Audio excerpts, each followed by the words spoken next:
Force. This actual building is in England at RAF Leeming, but it will be similar to those in Iraq. Simon Montague has worked on this type of shelter in Oman in the Middle East. They are essentially long corrugated iron or corrugated steel arches over which is poured very heavily reinforced concrete. That provides a structure within which you can keep perhaps 1, 2 or 3 fighter or bomber aircraft well protected from enemy attacks.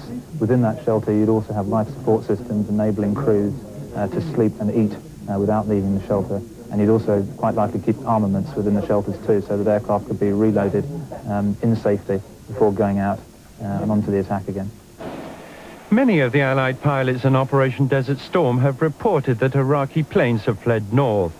The fear now is that much of Iraqi's considerable air force is now safely ensconced in fortified shelters in the north of the country.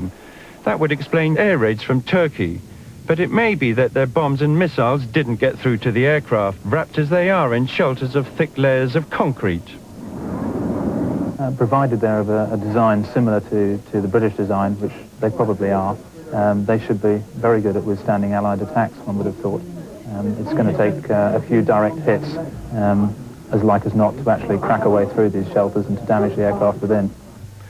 And the extraordinary American video of bombing raids, which showed aiming of such precision that bombs could be fired through ventilation shafts, may not reflect the true position as to just how impregnable these shelters are.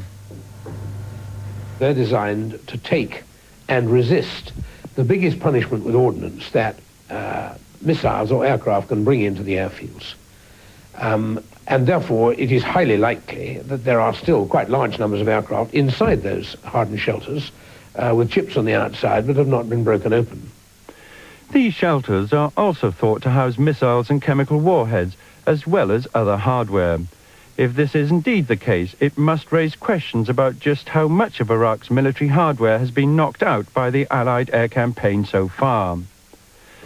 But perhaps even more worrying is the protection these reinforced shelters have afforded Saddam Hussein's command and control structure from the air attacks in Baghdad. His presidential palace has reportedly been flattened by the Allied attacks, but construction sources say that underneath the palace is a large underground network of rooms in which Hussein may have been virtually unaffected. The whole bunker below is shielded by a huge 2-foot-thick detonator slab said to be capable of withstanding the blast of a 500-pound bomb. Immediately under this are steel doors with airlocks and reinforced entrances. That leads to a warren of rooms constructed out of huge 8-foot-thick reinforced concrete walls. There's everything required for a command centre to survive for weeks, including dormitories, canteens and showers. In the middle section are communications and offices and Hussein's personal bedroom. Below there's electricity generation, water tanks and air filtration. The whole bunker is on a bed of hard rubber foundation to cushion heavy impact. They are said by some experts to be virtually immune from aerial assault. If you're thinking in terms of shelters, as our older generation knew them, the Anderson shelters, the air raid shelters, you can forget all about that. Modern command and control centres are underground concrete bunkers with every facility you could possibly wish provided. These type of bunkers are thought to be situated under a number of important sites in Baghdad. As well as the palace, there are said to be bunkers at the Ministry of Defence, the Communications Centre and the Security Ministry.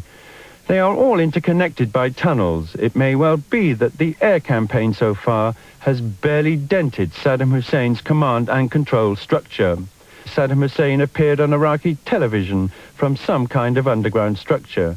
He may have to stay there for some time, and that could be the Allies' biggest problem.